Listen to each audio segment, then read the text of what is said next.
L'idée est en germe depuis l'Antiquité. C'est un pilier de la science-fiction, le multivers. Ce concept est de plus en plus discuté parmi les physiciens. Vivons-nous dans un univers qui se trouve dans un ensemble infini d'univers ?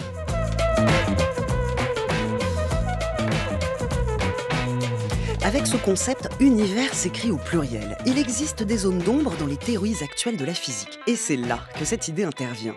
Les multivers émergent comme une tentative de réponse aux questions restées sans solution. Par exemple, si le Big Bang décrit l'expansion de notre univers, il ne dit rien d'avant, ni de pourquoi il est arrivé. La théorie du Big Bang explique tout, sauf le Big Bang. En cosmologie, en physique quantique ou en théorie des cordes, le terme multivers recouvre des notions différentes. Pourquoi en physique théorique, ces mondes parallèles pullulent-ils ? Multivers, le meilleur des mondes parallèles.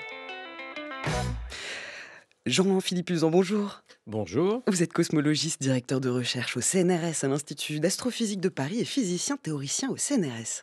Nous serons rejoints très vite. Nous étions avec Carlo Rovelli. Petit souci technique. Carlo Rovelli, qui est physicien et philosophe des sciences, membre senior de l'Institut universitaire de France et cofondateur de la théorie de la gravitation quantique à boucle. En tout cas, merci à vous deux d'avoir accepté notre invitation. Merci. Vous êtes dans nos studios en direct sur France Culture. Merci à vous qui nous écoutez en direct ou à toute heure en podcast. Vous qui nous écoutez peut-être en nous regardant sur YouTube et qui nous écoutez aussi peut-être en nous suivant sur Blue Sky. Comme tous les jours, nous postons pour vous toutes nos sources et sur notre compte @ScienceCQFD. Alors d'où vient l'origine du concept de la pluralité des mondes ? Qu'appelle-t-on un multivers du point de vue de la physique quantique et du point de vue de la cosmologie ? Nous sommes ensemble jusqu'à 17h pour répondre à ces questions. Mais d'abord, pourquoi inventer des mondes parallèles ? La question est posée en 1989, c'est notre archive du jour. Les cosmologistes ces dernières années ont inventé des univers fictifs en faisant varier les constantes physiques. De quelles constantes s'agit-il ? Nous savons bien que notre univers physique est régi par 4 interactions fondamentales, la gravitation, l'électromagnétisme, la force nucléaire forte et la force nucléaire faible. Chacune de ces interactions est décrite par une théorie différente pour le moment, et chacune de ces théories contient des paramètres qui précisent l'intensité de ces interactions. Et personne n'a jamais pu, disons, expliquer la valeur de ces paramètres, comme par exemple la constante de la gravitation newtonienne. Aussi, les cosmologistes ont pris la liberté d'imaginer des univers dans lesquels ils faisaient varier ces paramètres et de regarder ce qui se passait. Les résultats sont assez étonnants. Il semble que des variations même minimes de ces paramètres conduisent à des conséquences importantes du point de vue de notre existence. En ce sens que, bien souvent, le carbone ne peut plus exister, la chimie n'existe plus. Il y a des tas de modifications.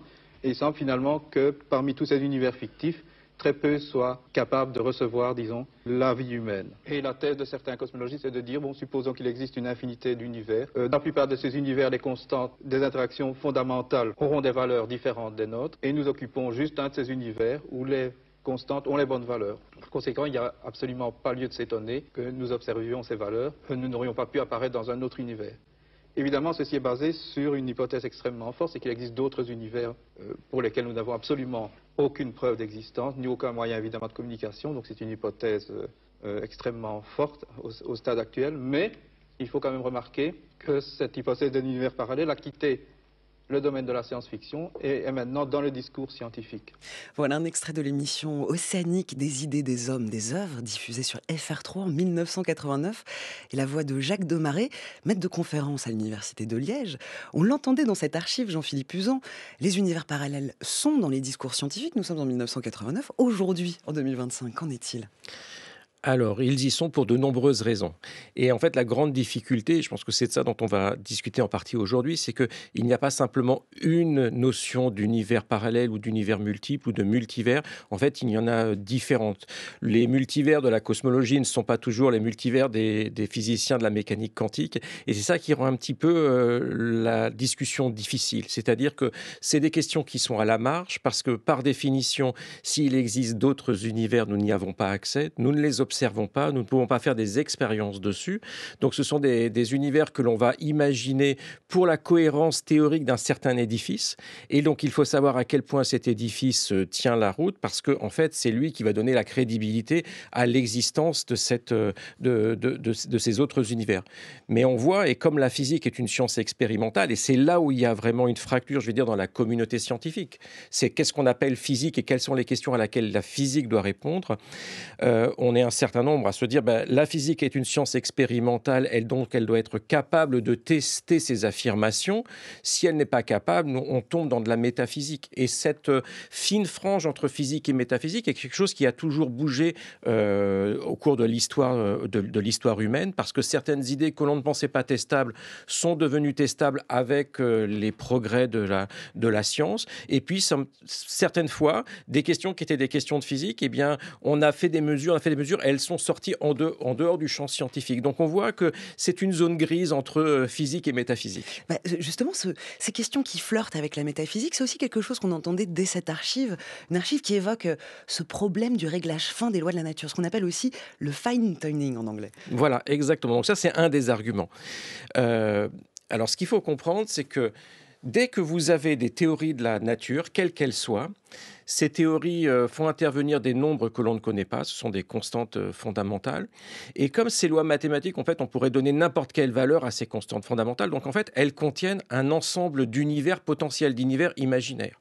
Et nous, on les utilise en tant que théoriciens de temps en temps pour faire des expériences de pensée. On se dit, ah tiens, si la gravitation était 100 fois plus forte que la force électromagnétique, ou 1000 fois, ou 10 000, ou 100 000 fois, qu'est-ce qui se passerait? Donc, on sait que la gravitation est extrêmement faible, et ça a une conséquence. Si vous prenez des particules élémentaires et que vous en faites des tas pour faire des planètes et des étoiles, comme la force de gravitation est très faible par rapport aux forces de répulsion qui sont électromagnétiques et nucléaires, on peut entasser un très grand nombre de particules pour faire des objets macroscopiques. Eh bien, si la gravitation était énormément plus forte, eh bien cet objet se transformait en trou noir au bout de quelques particules entassées les unes sur les autres. Et donc, il ne pourrait pas y avoir de planètes, il ne pourrait pas y avoir d'étoiles. Donc, on voit que ces paramètres sont libres, on les mesure en laboratoire, et une fois qu'ils sont mesurés, on arrive à expliquer l'existence de structures complexes, comme des planètes, des étoiles, des êtres vivants.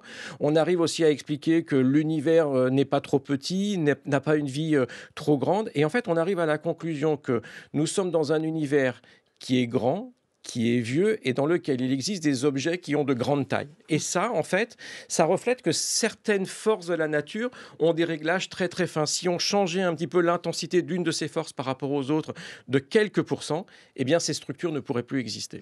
Tout ça, c'est passionnant. On va consacrer très prochainement une émission entière consacrée sur ce sujet. Jean-Philippe Uzan, on va parler ensemble de la multiplicité de multivers selon les domaines et leurs différences de saveurs. Mais un peu d'histoire pour savoir quand même d'où vient l'origine du concept de multivers.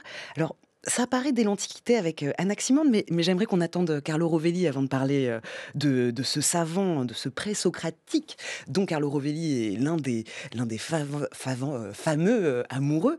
On peut faire un petit saut dans le temps et arriver au Moyen-Âge, Jean-Philippe Uzan. Alors, on pourrait partir à n'importe quelle période, en fait. Moi, je crois que... Alors ça dépend un petit peu aussi de la façon dont on voit l'histoire de la pensée. Moi, j'aime bien parler de Copernic, en fait, parce que avant Copernic, en fait, l'univers est assez, entre guillemets, simple. La Terre est au milieu du monde et ce monde est restreint aux planètes du système solaire qui est contenu à l'intérieur d'une bulle, la voûte céleste, sur laquelle sont déposées les étoiles. À partir du moment où Copernic déloge la Terre de ce centre et que l'on a un modèle héliocentrique, eh bien, on peut commencer à spéculer. C'est-à-dire que nous ne sommes pas a priori nous n'avons pas une place particulière dans l'univers, nous ne sommes pas au centre de l'univers. Et donc, on peut imaginer que toutes les étoiles ont des planètes, qu'éventuellement, sur ces planètes, il y a de la vie. C'est ce que va faire Giordano Bruno. C'est une sorte il tire les conséquences ultimes de la théorie de Copernic. Toutes les étoiles sont identiques, puisque la Terre est une planète comme les autres. Eh bien, le Soleil est probablement une étoile comme les autres. Il pourrait exister de la vie ailleurs. Donc ça, c'est une première étape. Première étape, et nous venons enfin d'être rejoints par Carlo Rovelli. Bonjour. Bonjour. Merci d'être là avec nous. On est en train de parler de l'histoire, de l'origine du concept, de cette idée de multivers. On vient d'évoquer Copernic, on vient d'évoquer Bruno, le philosophe italien mort brûlé en 1600 à Rome. Je vous attendais pour parler quand même de ce philosophe Anaximandre. Vous le connaissez bien puisque vous avez écrit un livre sur lui, Anaximandre de Milet, la naissance de la pensée scientifique. On peut le considérer comme l'un des pères de la notion des mondes multiples. Ah ben non, ça c'est un peu trop, je dirais. On peut très en arrière. Oui, bien sûr, il a moi je dirais c'est un peu un des pères de l'interprétation naturaliste du monde, de l'idée de chercher des images du monde en termes des choses du monde, pas en termes des dieux ou des choses religieuses. Et il a une étonnante idée que la Terre n'est pas au-dessous de nos pieds et le ciel n'est pas au-dessus de notre tête, mais le ciel c'est tout autour de la Terre. Donc c'est comme son regard commence à voir, c'est le premier, au moins le premier qui arrive à convaincre les autres de ça. Le premier à regarder la Terre de l'extérieur. Donc dans ce sens-là, il y a un élargement de la vision du monde très remarquable. C'est la première révolution cosmologiste, et donc il décrit un monde beaucoup plus grand de ce qu'on pensait avant. C'est tout petit pas vers l'idée que nous connaissons seulement une petite partie du monde. Et puis il développe aussi ce concept d'apeiron, Carlo Rovelli, qui signifie littéralement l'illimité. Oui, moi je trouve que nous n'avons pas le livre d'Anaximandre, nous avons beaucoup d'informations sur lui par des autres, et donc nous connaissons un peu ses idées. Moi, je ne trouve pas que l'apeiron, c'est la partie plus intéressante de ce qu'il parle. Il a plein d'idées sur la cosmologie, comment le monde est fait. Il a des idées sur les animaux, il a des idées sur les causes des choses, il a des idées sur la météorologie. L'apeiron, c'est assez vague. C'est une idée que tout est fait de substance. Ce qui est intéressant de l'idée de l'apeiron, c'est que, à différence d'autres de son temps, par exemple, son maître Thalès suggère que lui aussi que tout pourrait être fait de la même chose, des modifications de la même chose, et que ce soit l'eau la substance principale. Puis d'autres vont suggérer l'air, d'autres vont suggérer une mixture de substances. L'intéressante de l'idée de l'apeiron, c'est que ce n'est pas une des substances qu'on connaît. C'est pas l'eau, le fer, l'air.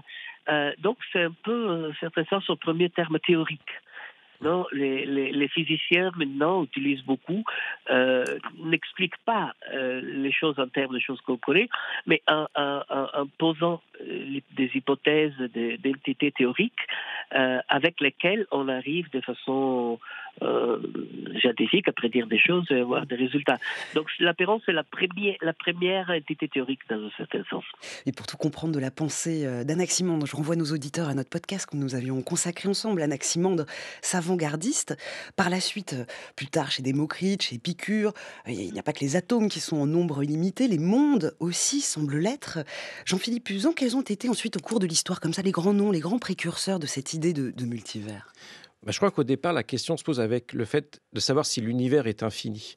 Et je trouve qu'il y a un très beau texte qui est L'éternité par les astres d'Auguste Blanqui. Donc là, on est en 1872. Il écrit ça de sa prison dans le fort du Taureau, là, dans la baie de Morlaix. Et en fait, c'est un homme politique. Il a été emprisonné à cause de ses idées qui ont mené à la Commune de Paris. Mais il connaissait aussi la science de son époque. Il savait que les objets étaient faits d'atomes, d'éléments fondamentaux. On commençait à comprendre en fait la constitution de la matière. Et il se dit, en fait, si l'univers est infini, eh bien, les combinaisons d'atomes qui nous composent, en fait, il y en a un nombre fini. Et donc, finalement, si l'espace est infini, elles doivent nécessairement se reproduire quelque part et de façon très, très lointaine. Donc, il doit exister d'autres systèmes solaires, il doit exister d'autres Auguste Blanqui, d'autres Natacha Triou. Il y a même un monde dans lequel c'est moi qui vous interviewe, et ainsi de suite. Toutes les possibilités, toutes les combinaisons sont possibles, puisque l'univers est infini, et il met la nature au défi de ne pas reproduire deux fois la même combinaison. combinaisons. Et pour lui, alors c'est ça qui est assez beau, c'est que c'est là où on passe d'une idée mathématique sur un ensemble de briques élémentaires, des combinaisons dans un espace infini, à une pensée complètement émancipatrice. Il dit, en fait, ça veut dire qu'il existe aussi une Terre où la Commune de Paris a réussi. On aimerait bien connaître Oui, les mais portes d'entrée. ça veut dire que c'est possible. Voilà. Et à la fin, il rejette l'idée parce qu'il dit, dans un tel univers, il n'y a pas de progrès. Et on voit qu'il invoque un principe qui n'est pas un principe physique pour pouvoir rejeter ce multivers. Alors donc en science et particulièrement en physique, le terme de multivers ne renvoie donc pas du tout à la même notion selon qu'on est en cosmologie ou en physique quantique. Quel problème le concept de multivers vient-il résoudre? Reste à l'écoute. Qu'est-ce qui se passe? Evelyne, je ne suis pas ton mari. Je suis une version de lui dans un autre univers. Et je suis ici parce qu'on a besoin de toi, Evelyne. Je suis très occupée aujourd'hui. J'ai pas le temps pour ces bêtises. Dans le multivers, j'ai vu des milliers d'Evelyne avant toi. Tu peux accéder à leur mémoire, leurs émotions et même leurs aptitudes. Une puissante force maléfique a commencé à propager le chaos à travers le multivers. Cette Evelyne n'est pas n'importe qui. Il se pourrait bien que ce soit notre seule chance de sortir d'ici en vie. Ne m'oblige pas à me battre avec toi. Je suis très douée. France Culture, la science CQFD, Natacha Trio. Un extrait du film Everything, Everywhere, All at Once qui s'empare du thème du multivers. C'est ce dont nous parlons en direct sur France Culture avec Jean-Philippe Uzan et Carlo Rovelli. Nous parlons de cette problématique de la non-unicité de l'univers. La diversité des mondes n'est donc pas une invention nouvelle. Nous sommes les héritiers d'un long cheminement de pensée aux ramifications elles-mêmes innombrables. Du côté du multivers de la physique quantique. Le monde quantique est étonnant, contre-intuitif. Le cœur du problème, Carlo Rovelli, c'est celui de l'effondrement de la fonction d'onde. La réduction du paquet d'ondes. On peut revenir ensemble sur ce que permet de décrire cette fonction mathématique. Oui, ça c'est une des versions de l'idée du multivers. Moi je dirais en avance qu'il y en a beaucoup de versions de multivers. Il faut pas les confondre. L'idée du multivers, c'est l'idée assez générale qu'il peut y avoir d'autres choses de ce qu'on voit et peut-être beaucoup d'autres choses. Et en mécanique quantique, certains utilise cette idée pour chercher de rendre compte des phénomènes étranges quantiques. Et une façon de penser à l'étrangeté de la mécanique quantique, c'est de penser que dans un certain sens, les choses se passent de deux façons. Ça, c'est ce qu'on appelle l'effondrement de la fonction d'onde. C'est-à-dire, il y a des faits qu'on voit, qu'on regarde. Moi, je vois le résultat de mesure, je vois où sont mes mains, il y a des faits. Mais quand on veut calculer en mécanique quantique des faits futurs, que va arriver dans le futur, on utilise un calcul probabiliste qui donne la probabilité de ce qui se passe. Et ce calcul, c'est intéressant parce que c'est formulé un peu comme si tout pourrait advenir et après il y a une probabilité de quelque chose qui se passe. Et là, c'est l'idée de la fonction d'onde. Non, je vois un électron, je le vois toujours dans un point particulier. Quand il arrive sur un écran, il fait un point sur l'écran, un point blanc ou noir, ça dépend de l'écran. Ou quand il fait détecter un compteur, on entend un clic particulier dans un endroit. S'il y a plusieurs compteurs, il y a seulement un qui clique s'il y a un électron. Mais quand on fait le calcul, pour voir l'électron a été détecté ici, où va être détecté la prochaine fois, on utilise une onde.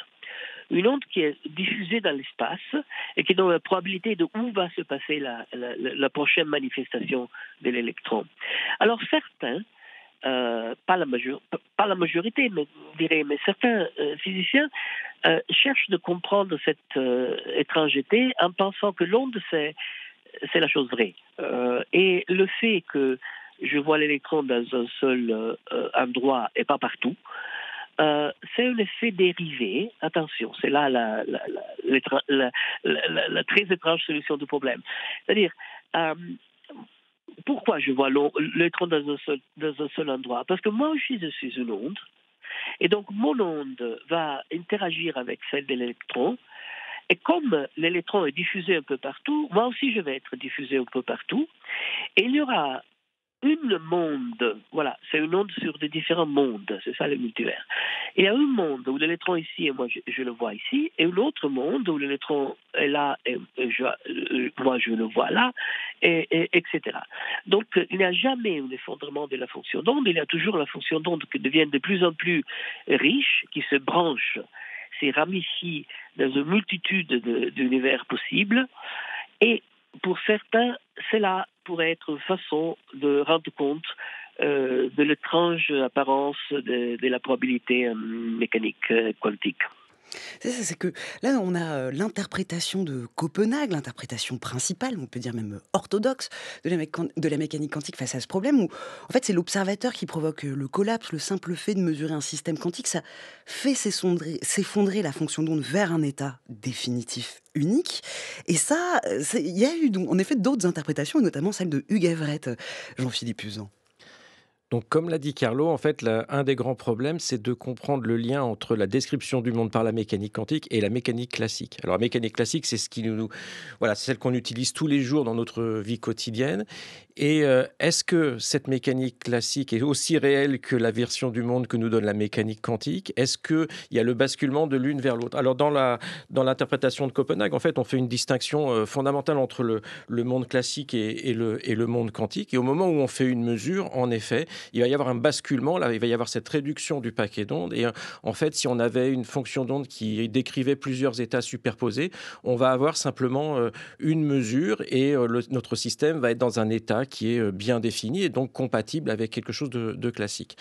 Mais là, en fait, on voit que ça veut dire que l'évolution de cette fonction d'onde, elle ne se fait pas pareil quand on fait une mesure et quand on ne fait pas de mesure. Ça, c'est ce qui est un petit peu embêtant d'un point de vue de la cohérence théorique.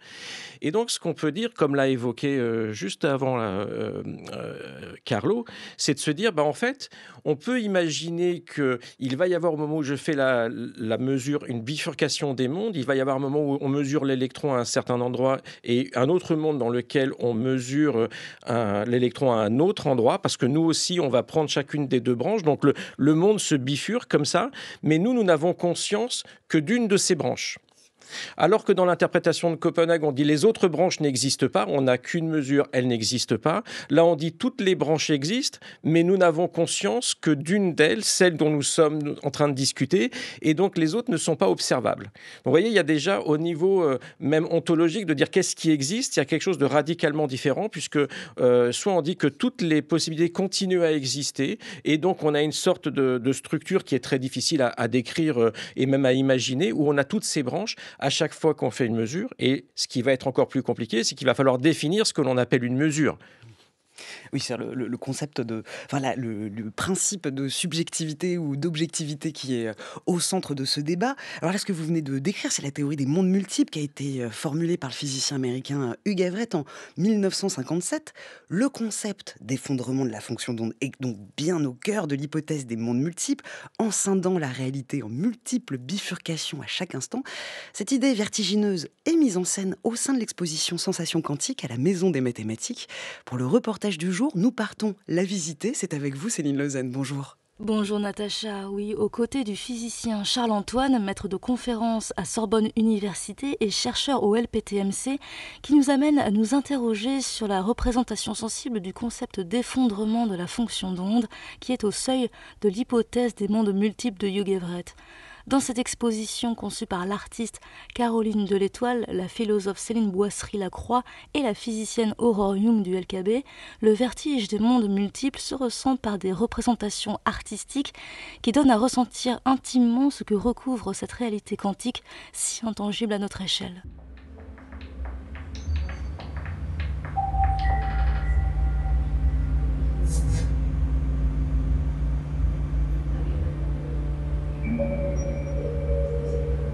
Dans cette exposition Sensations quantiques, il y a un film qui montre en particulier cette explosion de mondes, ces mondes multiples qui surgissent, un peu comme des particules qui surgiraient du néant, surgiraient du vide, ce fameux vide quantique qui est un peu créateur, un peu comme une pouponnière de mondes.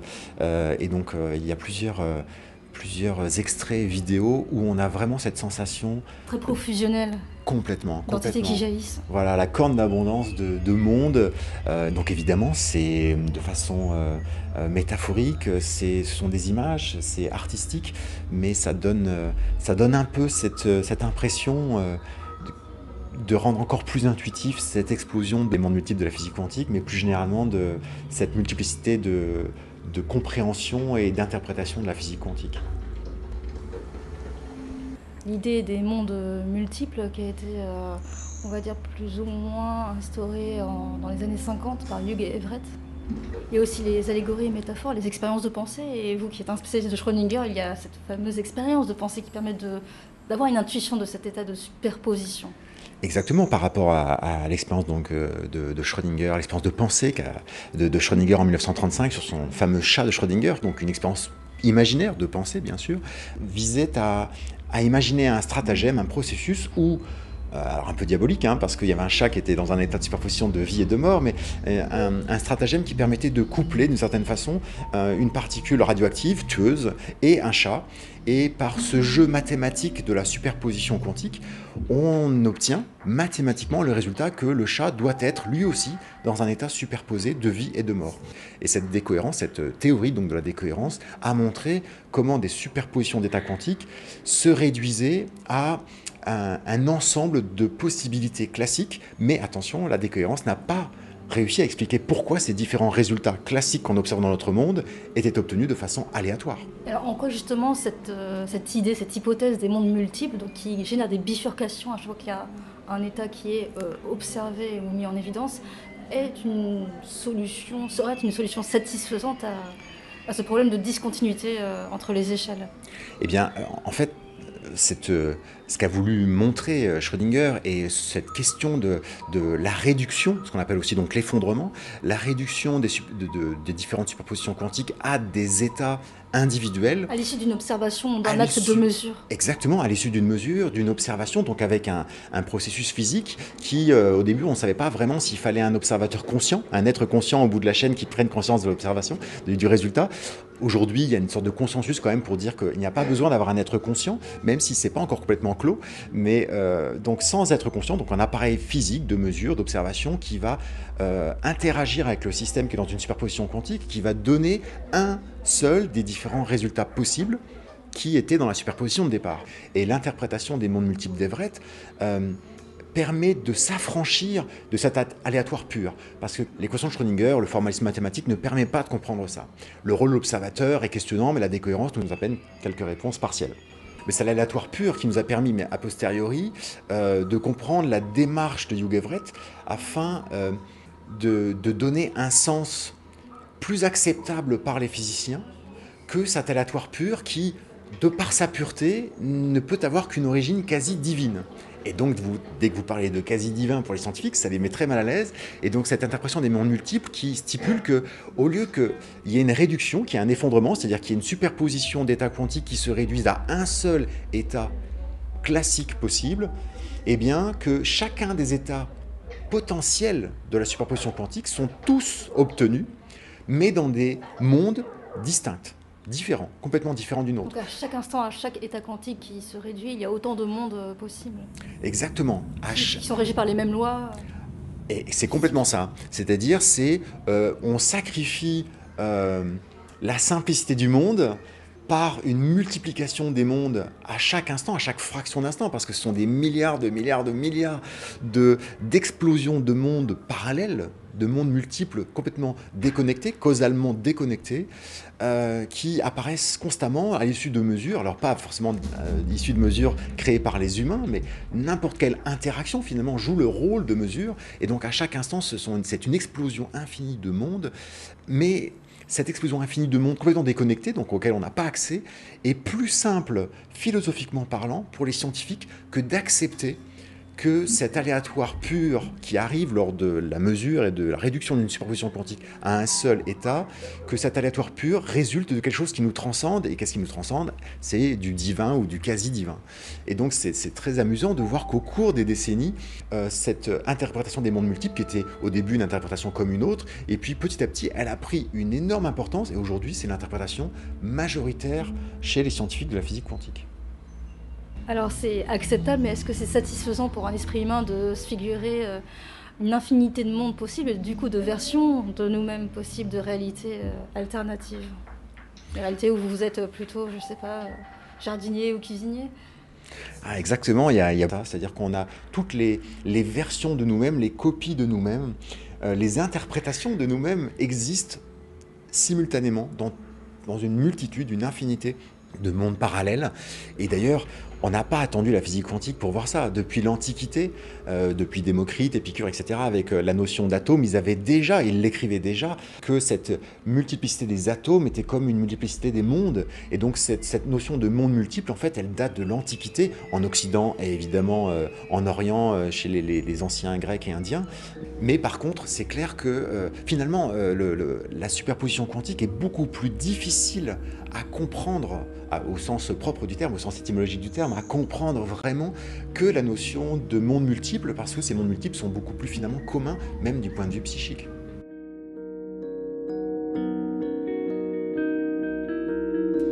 Merci Céline Lausanne. Tous nos reportages en immersion sont à retrouver en podcast dans la collection La Science au Labo, sur votre application préférée. Carlo Rovelli, on l'entendait dans ce reportage, cette proposition qui semble tout à fait déraisonnable séduit une communauté de physiciens théoriciens sérieux. Bien, non, je pense que c'est un peu exagéré ce qu'il dit dans ce reportage. C'est pas vrai du tout que la plupart des physiciens quantiques qui travaillent avec la mécanique quantique pensent à la théorie dans cette façon.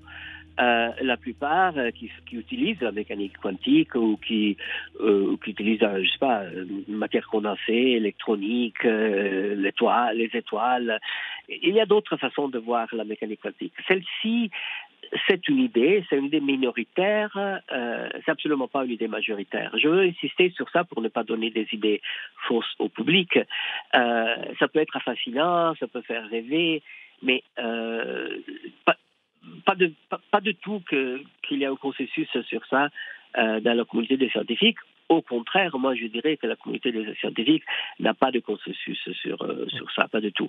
Moi je pense, mon opinion personnelle, c'est que finalement cette interprétation est basée sur une erreur. L'erreur initiale de donner plus d'importance à la fonction d'onde, à l'état quantique, qui devrait collapser, se multiplier, exister, blablabla, que non au résultat, au fait réel dans le monde. Et la plupart des physiciens pensent aux faits réels dans le monde, c'est-à-dire au résultat des mesures. C'est possible de penser au monde comme un ensemble de faits qui se passent, qui sont liés les unes les autres par des probabilités et avec des sauts quantiques de l'une à l'autre sans jamais parler d'autres mondes. Alors, je ne veux pas défendre une idée par rapport à l'autre, mais je ne veux pas non plus que la transmission, l'émission donne l'idée que les physiciens pensent tous qu'il y a des copies de Carlo et de Jean-Philippe innumérables à ce moment-là. Il n'y a pas de consensus sur ça. Jean-Philippe Puzan, vous souhaitiez réagir ? Oui, moi je suis d'accord. C'est vraiment pénible d'avoir une infinité de copies de soi-même. Mais je suis assez d'accord avec Carlo parce qu'il y a aussi quelque chose qu'on oublie quand on parle de physique, c'est que la plupart des résultats expérimentaux, on prépare des systèmes pour pouvoir s'affranchir des effets d'environnement. On a des systèmes qu'on appelle des systèmes isolés et c'est sur ces systèmes-là qu'on essaie d'atteindre le plus proche possible par l'expérience que l'on établit un certain nombre de propriétés, de lois, et que l'on les vérifie expérimentalement. Mais en fait, dans la vraie nature, tous les atomes sont toujours en interaction, il y a du rayonnement partout. Donc en fait, l'effet de l'environnement est toujours important. Et il doit agir en fait sur l'évolution de la fonction d'onde. On ne peut pas prendre juste la fonction d'onde d'un électron dans un atome isolé de tout. Il y a un moment en fait où il va y avoir des interactions. Et en fait, ce que l'on peut penser aussi, c'est que ça va être ces effets d'environnement qui vont mener à la décohérence. Et c'est là où il peut y avoir aussi quelque chose qui éventuellement on va pouvoir accéder d'un point de vue expérimental, savoir est-ce qu'on peut observer la façon dont les choses décohèrent par rapport à l'interprétation de Copenhague, où c'est quelque chose d'instantané, parce que quand on interagit avec l'environnement, ça peut prendre un certain temps. Et on peut dire qu'à partir de là, on peut se poser la question de façon expérimentale. En tout cas, voilà, ce problème de la relation du monde quantique avec le monde classique est un vrai problème de la physique.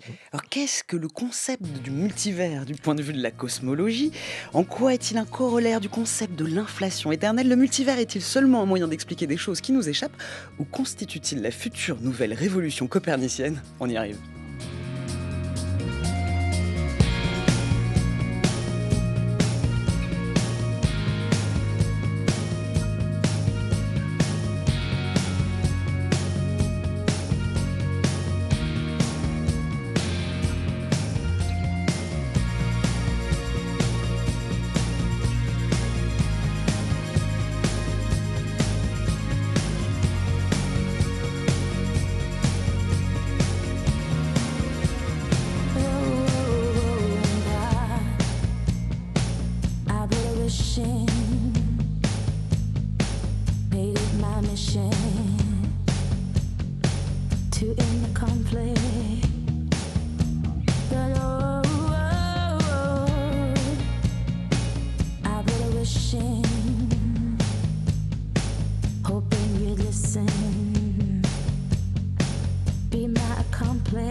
Gossip Perfect World en direct sur France Culture, car on fait le tour des mondes parallèles en compagnie de nos deux invités du jour, Jean-Philippe Uzan, cosmologiste, directeur de recherche au CNRS à l'Institut d'astrophysique de Paris et physicien théoricien au CNRS, et Carlo Rovelli, physicien et philosophe des sciences, membre senior de l'Institut universitaire de France et cofondateur de la théorie de la gravitation quantique à boucle.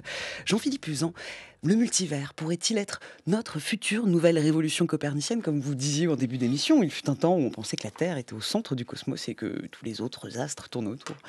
Alors, quand on essaie de modéliser l'univers, il y a cette idée qui est héritée en fait de Copernic, donc cette idée que la Terre n'est pas à une position particulière, de se dire que en fait nous n'occupons pas une position particulière dans l'univers, que toutes les autres galaxies sont aussi bonnes que les nôtres, que la vie pourrait exister ailleurs. Donc en fait ça, c'est un principe de symétrie qu'on va utiliser au cœur en fait de la construction des modèles cosmologiques, donc cette fameuse théorie du Big Bang.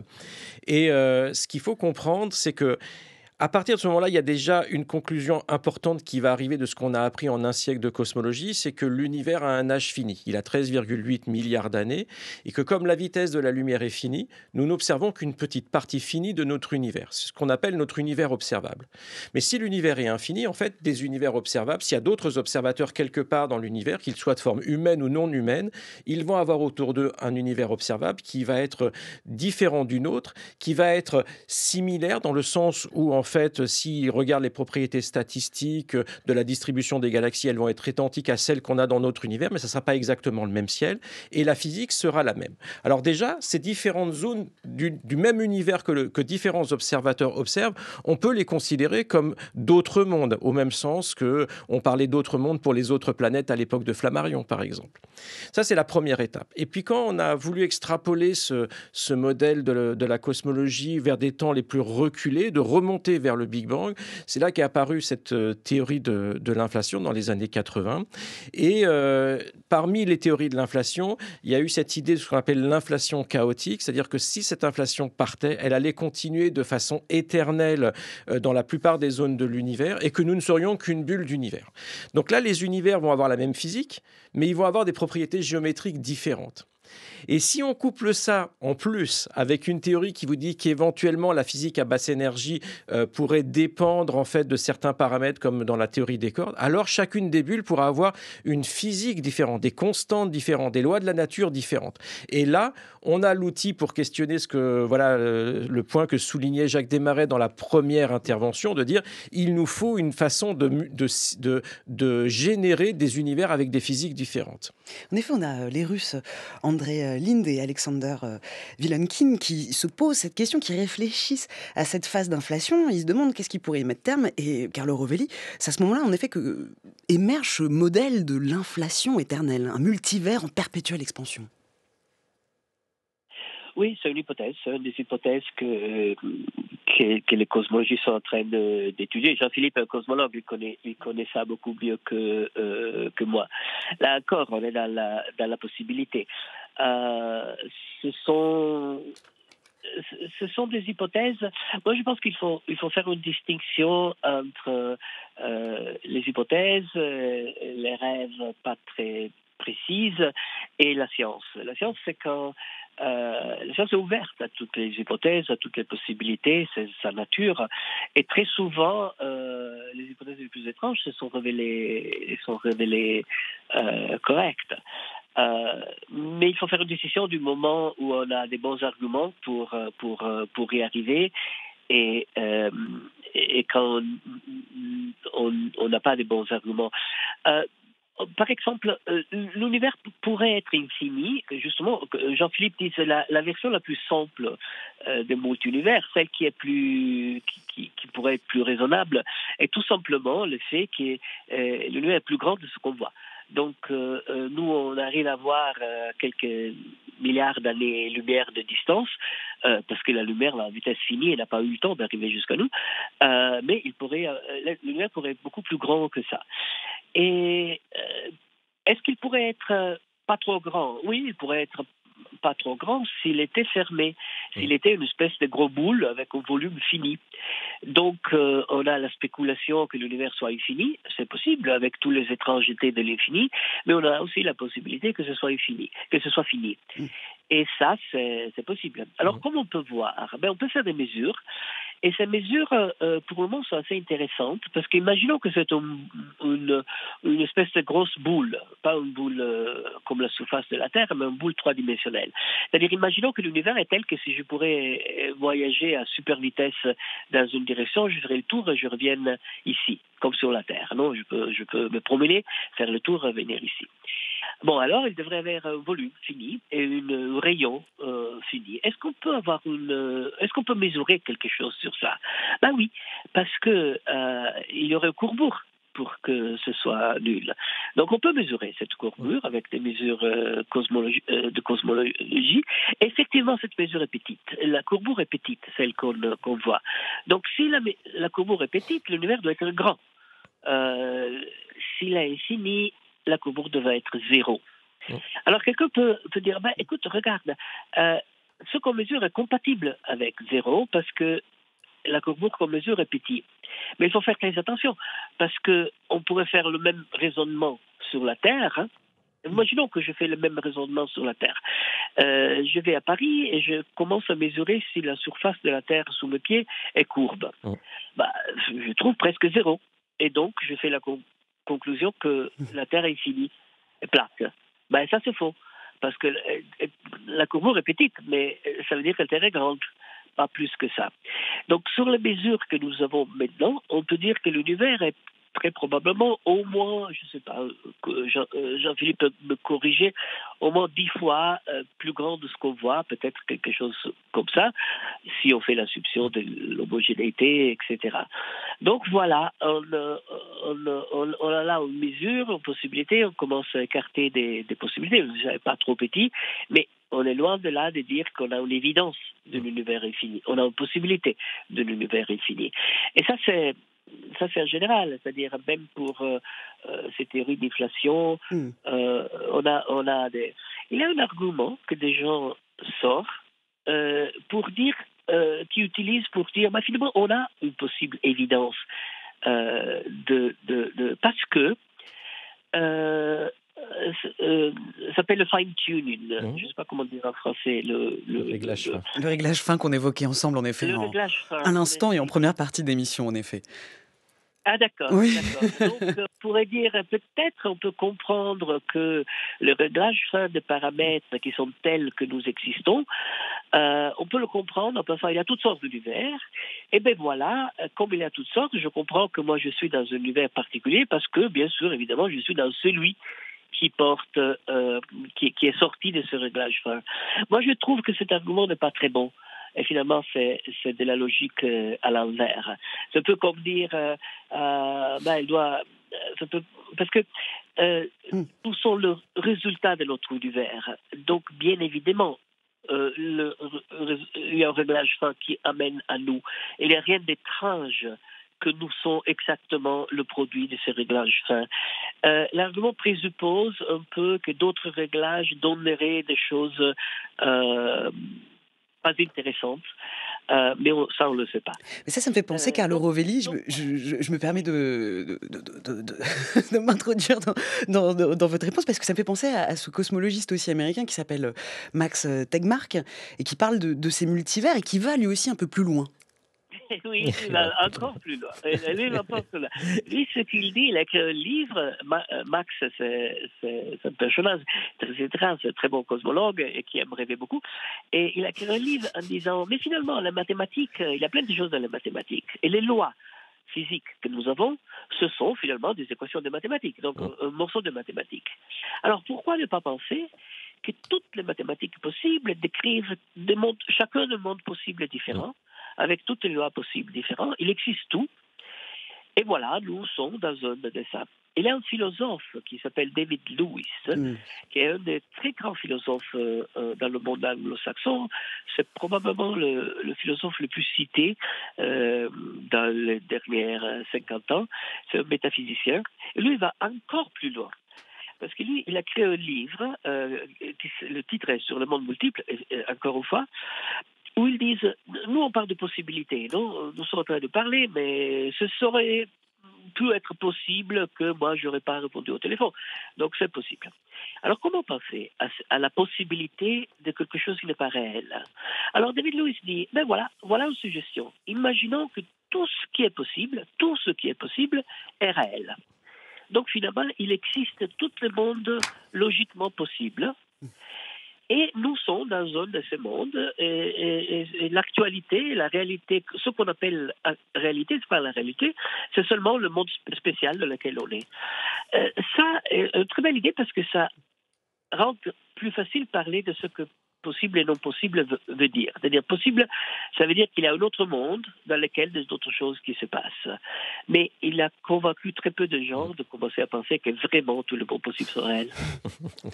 Oui, en effet, David Lewis, dans son ouvrage de la pluralité des mondes, paru en 1986, je vous propose l'extrait, une lecture d'un autre ouvrage qu'on a évoqué en toute première partie d'émission, De l'éternité à nos jours, l'hypothèse astronomique d'Auguste Blanqui.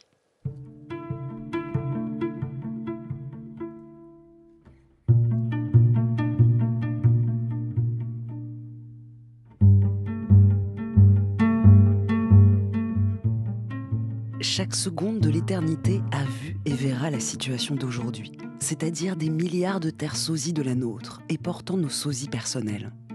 Ainsi, chacun de nous a vécu, vit et vivra sans fin, sous la forme de milliards d'alter-ego. Tel on est à chaque seconde de sa vie, tel on est stéréotypé à milliards d'épreuves dans l'éternité. Nous partageons la destinée des planètes, nos mères nourricières. au sein desquels s'accomplit cette inépuisable existence. Les systèmes stellaires nous entraînent dans leur pérennité. Unique organisation de la matière, ils ont en même temps sa fixité et sa mobilité. Chacun d'eux n'est qu'un éclair, mais ces éclairs illuminent éternellement l'espace. L'univers est infini dans son ensemble et dans chacune de ses fractions, étoiles ou grains de poussière. Tel il est à la minute qui sonne, tel il fut, tel il sera toujours, sans un atome ni une seconde de variation. Il n'y a rien de nouveau sous les soleils. Tout ce qui se fait, s'est fait et se fera, et cependant, quoique le même, l'univers de tout à l'heure, n'est plus celui d'à présent, et celui d'à présent ne sera davantage celui de tantôt, car il ne demeure point immuable et immobile. Bien au contraire, il se modifie sans cesse. Toutes ses parties sont dans un mouvement indiscontinu. Détruites ici, elles se reproduisent simultanément ailleurs, comme individualité nouvelle.